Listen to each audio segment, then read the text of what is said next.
বিসমিল্লাহির রহমানির রহিম। আসসালামু আলাইকুম ও রহমাতুল্লাহি ওয়াবারাকাতুহু। পরিবর্তনের পথে আল্লাহর গোপন ইশারা, চিনে নিন লক্ষণগুলো।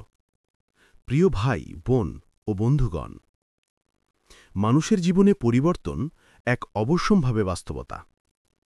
কখনো সেই পরিবর্তন আনন্দের হয়, কখনো কষ্টের। কিন্তু আমরা অনেক সময়ই বুঝে উঠতে পারি না জীবনের কোনো নির্দিষ্ট ঘটনার পেছনে আল্লাহ কি ইঙ্গিত লুকিয়ে আছে। ইসলাম আমাদের শেখায়, আল্লাহ সুবহানাহু ওয়া তাআলা তার বান্দাদের প্রতি কখনোই অন্যায় করেন না, বরং প্রতিটি ঘটনা, প্রতিটি বাঁক, প্রতিটি বেদনার মধ্যেই লুকিয়ে থাকে আল্লাহর একটি গোপন বার্তা, একটি ইশারা যে হয়তো তুমি এখন পরিবর্তনের পথে। এই ভিডিওতে আমরা আলোচনা করব কিভাবে আল্লাহ তাআলা মানুষের জীবনে পরিবর্তনের ইশারা দেন এবং কোন কোন লক্ষণ দেখে একজন মানুষ বুঝতে পারে আল্লাহ তাকে নতুন পথে ডাকছেন। ১. অস্থিরতা ও অসন্তোষ, আত্মার প্রথম জাগরণ। কখনো কখনো তুমি দেখবে জীবনে সব কিছু ঠিক আছে, চাকরি আছে, সম্পর্ক আছে, আরাম আছে, কিন্তু মনের ভিতরে অদ্ভুত এক শূন্যতা কাজ করছে। কিছুতেই শান্তি লাগছে না, মনে হচ্ছে কিছু একটা ঠিক নেই। এই অস্থিরতা অনেক সময়ই আল্লাহর পক্ষ থেকে এক গোপন আহ্বান। আল্লাহ বলেন, জেনে রাখো আল্লাহর স্মরণেই হৃদয়ের শান্তি। সূরা আর-রাদ, আয়াত ২৮। যখন তুমি আল্লাহকে ভুলে দুনিয়ার সুখ সুবিধার পেছনে ছুটে চলো, তখন আল্লাহ তোমার অন্তরে সেই শূন্যতা সৃষ্টি করেন, যেন তুমি বুঝতে পারো সত্যিকার শান্তি কেবল তার কাছেই। এই অস্থিরতা আসলে এক ধরনের রুহানি আলাম, যে বলে সময় এসেছে ফিরে আসার। ২. বারবার ব্যর্থতা বা ক্ষতি, পরিবর্তনের আহ্বান। জীবনে ব্যর্থতা আমাদের কাছে শাস্তি মনে হতে পারে, কিন্তু অনেক সময় এটি আল্লাহর সবচেয়ে দয়ার প্রকাশ। হয়তো তুমি এমন একটি পথে চলছিলে যা তোমার জন্য ভালো ছিল না। আল্লাহ জানতেন তুমি ধ্বংসের দিকে যাচ্ছ, তাই তিনি তোমাকে থামিয়ে দিলেন ব্যর্থতার মাধ্যমে। আল্লাহ বলেন, হয়তো তোমরা কোনো জিনিসকে অপছন্দ করছ, অথচ তাতেই তোমাদের কল্যাণ রয়েছে। সূরা আল বাকারা, আয়াত ২১৬। কখনো চাকরি হারানো, সম্পর্ক ভেঙে যাওয়া কিংবা কোনো পরিকল্পনার ভেস্তে যাওয়া এগুলো শাস্তি নয়, বরং আল্লাহর পক্ষ থেকে দিক নির্দেশনা। তিনি চান তুমি এমন পথে যাও যেখানে তোমার ঈমান বাড়বে, আত্মা পরিশুদ্ধ হবে। ৩. আল্লাহর স্মরণে মন টান অনুভব করা। একসময় তুমি হয়তো নামাজ পড়তে ভালোবাসতে না, কোরআন খুললে মন বসত না, কিন্তু হঠাৎ একদিন মনে হলো আজ নামাজটা পড়ি, কিংবা ইউটিউবে স্ক্রল করতে গিয়ে একটা ইসলামিক ভিডিও ক্লিক করলে হৃদয় ভিজে গেল। এই পরিবর্তন তোমার চিন্তা থেকে আসে না, এটি আল্লাহর পক্ষ থেকে একটা হিদায়াতের ইশারা। আল্লাহ বলেন, যাকে আল্লাহ হিদায়াত দিতে চান তার বুকে ইসলামের প্রতি অনুগ্রহ ও প্রশস্ততা সৃষ্টি করেন। সূরা আল আনাম, আয়াত ১২৫। যখন তুমি আল্লাহর দিকে ফিরে আসার ইচ্ছা অনুভব করো, তখন বুঝে নাও যে আল্লাহ তোমার আত্মাকে ডেকে নিচ্ছেন তার নিকট। ৪. প্রিয় জিনিস হারানো, ভালোবাসার পরীক্ষা। কখনো আল্লাহ এমন কিছু কেড়ে নেন যা তুমি সবচেয়ে বেশি ভালোবাসো, প্রিয় মানুষ, সম্পদ, সুযোগ, এমনকি স্বাস্থ্য। তখন মনে হয় পৃথিবী থমকে গেছে, কিন্তু আসলে এই হারানোই অনেক সময় তোমার আত্মাকে গড়ে তোলার শুরু। হাদিসে এসেছে, যখন আল্লাহ কোনো বান্দাকে ভালোবাসেন তখন তাকে পরীক্ষা করেন। তিরমিজি, যখন আল্লাহ তোমার প্রিয় কিছু দূরে সরিয়ে দেন তখন তিনি তোমাকে শেখাতে চান ভালোবাসার যোগ্য কেবল আমি। এই বেদনাই অনেক সময় মানুষকে এমনভাবে বদলে দেয় যা কোনো বক্তৃতা বা উপদেশ দিতে পারে না। ৫. দুনিয়ার প্রতি আগ্রহ কমে যাওয়া। যখন তুমি দেখবে আগে যেসব বিষয়ে আনন্দ পেতে এখন সেগুলো তুচ্ছ মনে হয়, যখন অর্থ, সম্মান, বিনোদন আর তেমন তৃপ্তি দেয় না, তখন বুঝবে আল্লাহ তোমার হৃদয়কে পরিশুদ্ধ করছেন। রাসূল সাল্লাল্লাহু আলাইহি ওয়াসাল্লাম বলেন, যখন আল্লাহ কাউকে ভালো চান তিনি তার প্রতি দুনিয়াকে তুচ্ছ করে দেন। ইবনে মাজাহ। এটা এক ধরনের আত্মিক রূপান্তর। তোমার ভেতরের আত্মা যেন ধীরে ধীরে পরকালমুখী হয়ে উঠছে। 6. সৎ মানুষের সংসর্গে আসা। হঠাৎ করে তোমার জীবনে এমন কিছু মানুষ আসে যারা তোমাকে আল্লাহর কথা মনে করিয়ে দেয়। হয়তো কোনো বন্ধুর কথা, কোনো বই, কোনো ইসলামিক লেকচার। হঠাৎ করেই জীবনে দিক পরিবর্তন শুরু হয়। এই ঘটনাগুলো কোনো কাকতাল নয়। আল্লাহ কোরআনে বলেছেন, ধর্মপ্রান্তের সঙ্গ গ্রহণ করো যারা সকাল সন্ধ্যা আল্লাহর স্মরণ করে। সূরা আল কাহাফ, আয়াত 28। যখন আল্লাহ তোমাকে পরিবর্তনের পথে নিতে চান, তখন তিনি তোমার চারপাশে এমন মানুষ পাঠান যারা তোমাকে আলো দেখাতে সাহায্য করবে। 7. পাপের পর অনুশোচনা অনুভব করা। আগে যখন কোনো ভুল করত তাতে তেমন অপরাধবোধ কাজ করত না, কিন্তু এখন ছোট্ট একটা পাপ করলেও মনে দংশন শুরু হয়। আল্লাহ দেখছেন, আমি ভুল করলাম। এই অনুশোচনাই আল্লাহর সবচেয়ে সুন্দর ইশারা। এটি প্রমাণ করে যে তোমার হৃদয় এখনও জীবিত আছে। রাসূল সাল্লাল্লাহু আলাইহি ওয়াসাল্লাম বলেন, অনুশোচনাই তাওবা। ইবনে মাজা। যখন মন কাঁদে তখন বুঝে নাও আল্লাহ তোমাকে মাফ করার দরজা খুলে দিচ্ছেন। 8. নামাজে মনোযোগ ও কান্না আসা।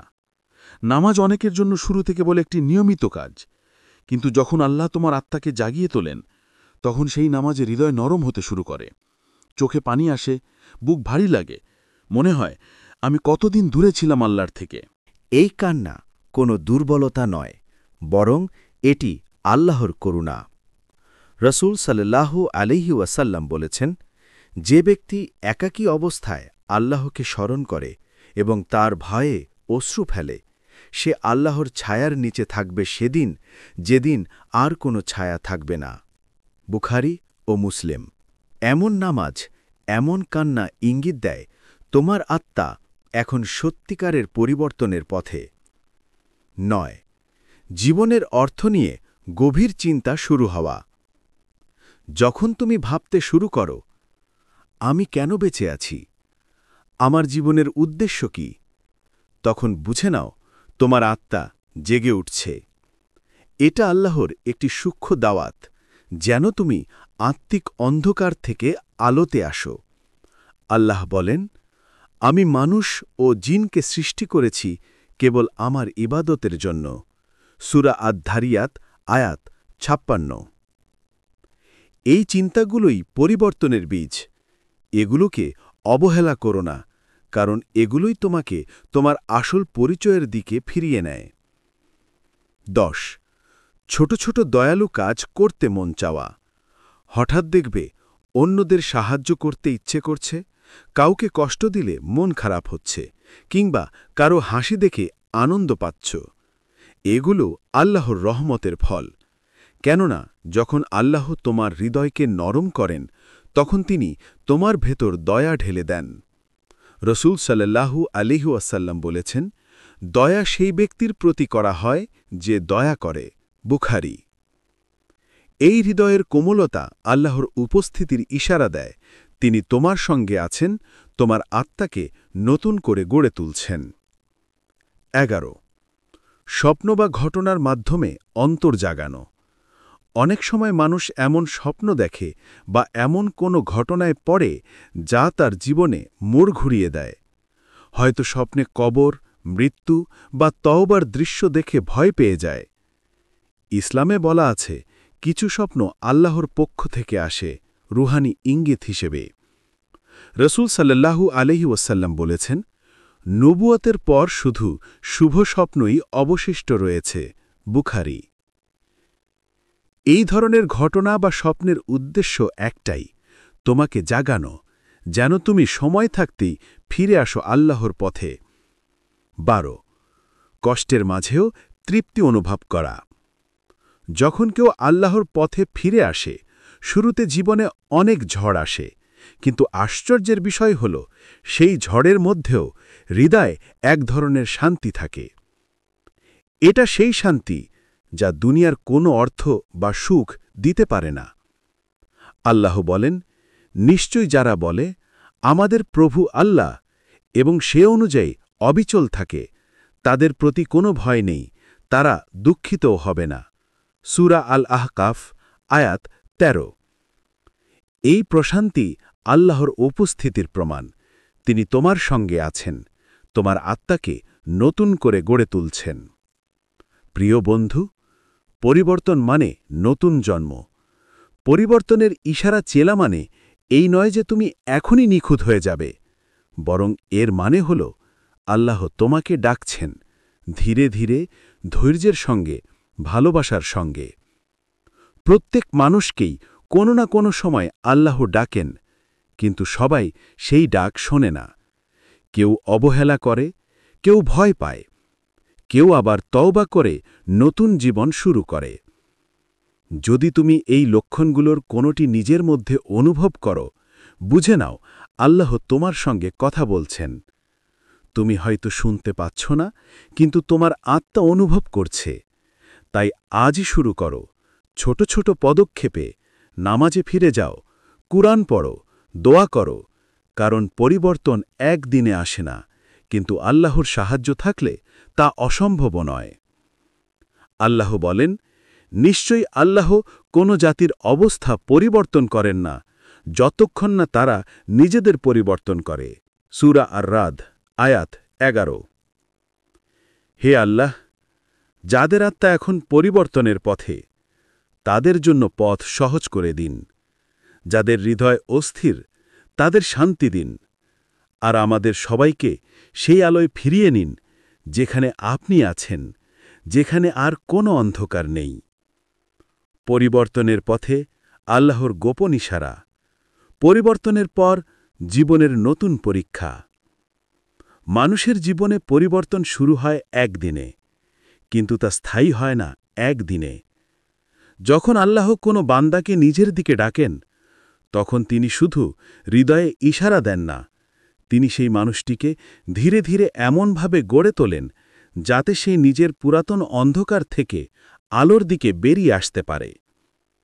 কিন্তু সত্যিকারের পরিবর্তনের পথে সবচেয়ে বড় যুদ্ধটা শুরু হয় পরিবর্তনের পর। এই পর্বে আমরা আলোচনা করব আল্লাহর পথে ফিরে আসার পর যে নতুন ইশারা ও পরীক্ষা আসে, সেগুলো কিভাবে চিনে নিতে হবে এবং কিভাবে দৃঢ়ভাবে টিকে থাকতে হবে। ১. পরিবর্তনের পর একাকিত্ব। আল্লাহর সঙ্গে বন্ধন গড়ার সুযোগ। পরিবর্তনের শুরুতে তুমি হয়তো দেখবে, যাদের সঙ্গে আগে সময় কাটাতে, হাসতে বা আনন্দ করতে, তারা ধীরে ধীরে দূরে সরে যাচ্ছে। তুমি আর তাদের মতো চিন্তা করতে পারছ না, তারা তোমাকে বুঝতে পারছে না, মনে হচ্ছে তুমি একা হয়ে গেছ। এই একাকিত্ব অনেককে ভয় পাইয়ে দেয়, কিন্তু এটি আসলে আল্লাহর এক বিশেষ রহমত। তিনি চান তুমি এই নির্জনতায় তার সঙ্গে সম্পর্ক গড়ো। আল্লাহ বলেন, আমি বান্দার সঙ্গে থাকি যখন সে আমাকে স্মরণ করে। বুখারী ও মুসলিম। এই সময়টি তোমার আত্মিক প্রশিক্ষণকাল। মানুষ যখন দুনিয়ার ভিড় থেকে একটু দূরে সরে গিয়ে আল্লাহর সঙ্গে একান্তে সময় কাটায়, তখন তার রূহ পরিশুদ্ধ হয়। এই একাকিত্বই তোমাকে আত্মিকভাবে শক্তিশালী করে তোলে, যেন সামনে আসা ঝড়েও তুমি টিকে থাকতে পারো। ২. পুরানো পাপের টান ফিরে আসা। ধৈর্যের পরীক্ষা। পরিবর্তনের পর একটি কঠিন সময় আসে, যখন পুরানো অভ্যাস, পুরানো পাপ, পুরানো সঙ্গ আবার তোমাকে টানতে থাকে। শয়তান তখন ফিস করে বলে, তুমি তো বদলাতে পারবে না, তুমি তো আগের মতোই। এই সময়টি খুব গুরুত্বপূর্ণ, কারণ এটাই আল্লাহর ধৈর্যের পরীক্ষা। আল্লাহ বলেন, নিশ্চয়ই আমি মানুষকে পরীক্ষা করব ভয়, ক্ষুধা, সম্পদ ও জীবনের ক্ষয় দিয়ে। সূরা আল বাকালা, আয়াত ১৫৫। তুমি যদি এই টান থেকে বিরত থাকতে পারো, যদি একবারও বলো, না, এবার আমি আল্লাহর পথে ফিরব, তবে জেনে রাখো, তোমার আত্মা বিজয়ী হয়েছে। পাপের টান মানে তুমি ব্যর্থ নও, বরং তুমি লড়ছ, আর আল্লাহ তাদেরই ভালোবাসেন যারা লড়াই করে ফিরে আসে। জীবনে হঠাৎ সমস্যার আগমন আত্মার দৃঢ়তার পরীক্ষা। অনেকে বলে, আমি নামাজ শুরু করার পর থেকেই কেমন জানি সমস্যায় পড়ছি। আসলে এটা আল্লাহর পক্ষ থেকে এক রুহানি প্রশিক্ষণ। যখন তুমি নতুন করে ঈমানের পথে আসো, তখন আল্লাহ তোমাকে এমন কিছু পরীক্ষার মধ্যে ফেলেন, যাতে তোমার বিশ্বাস দৃঢ় হয়। তুমি যেন জানো তোমার ঈমান মুখের কথা নয়, এটি একটি অভ্যাস, একটি জীবনযাপন। রসূল সাল্লাল্লাহু আলাইহি ওয়াসাল্লাম বলেছেন, যে ব্যক্তি আল্লাহকে সবচেয়ে বেশি ভালোবাসে সে সবচেয়ে বেশি পরীক্ষিত হয়। তিরমিজি। সুতরাং যদি দেখো পরিবর্তনের পর জীবনে কিছু কঠিন সময় শুরু হয়েছে, মন ভেঙে যেও না। এটি আল্লাহর দয়া। তিনি চান তুমি পরিশুদ্ধ হও, যেন তার রহমতের যোগ্য হও। নামাজে মনোযোগ ধরে রাখতে না পারা আত্মার পুনর্বাসন প্রক্রিয়া। পরিবর্তনের পথে অনেকেই অভিযোগ করে, আমি নামাজ পড়ি কিন্তু মন বসে না। তুমি জানো না এটি কত সুন্দর এক ধৈর্যের পাঠ। আল্লাহ চান তুমি নামাজের প্রতি ভালোবাসা তৈরি করো চেষ্টার মাধ্যমে, না যে তা সহজেই পাওয়া যাবে। তোমার প্রতিটি মনোযোগহীন নামাজ, প্রতিটি চেষ্টা সবই আল্লাহর কাছে গণ্য। আল্লাহ বলেন, যে ব্যক্তি আমার দিকে এক হাত বাড়িয়ে আসে আমি তার দিকে এক হাত বাড়াই, যে আমার দিকে হেঁটে আসে আমি তার দিকে দৌড়ে আসি। বুখারী। তোমার ছোট্ট চেষ্টাই আল্লাহর কাছে অমূল্য। তুমি মনোযোগ না পেলেও চেষ্টা করছ, এটাই আল্লাহর ইশারা যে তুমি সঠিক পথে আছো। তাওবা করার পর অপরাধবোধের পুনর্জাগরণ। অনেক সময় দেখা যায় তুমি কোনো বড় পাপ থেকে ফিরে এসেছ, তাওবা করেছ, কিন্তু তারপরও সেই ঘটনার স্মৃতি তোমাকে কষ্ট দেয়। তুমি ভাবো, আল্লাহ কি আমাকে মাফ করেছেন? জেনে রাখো, এই অপরাধবোধও আল্লাহর একটি দয়া।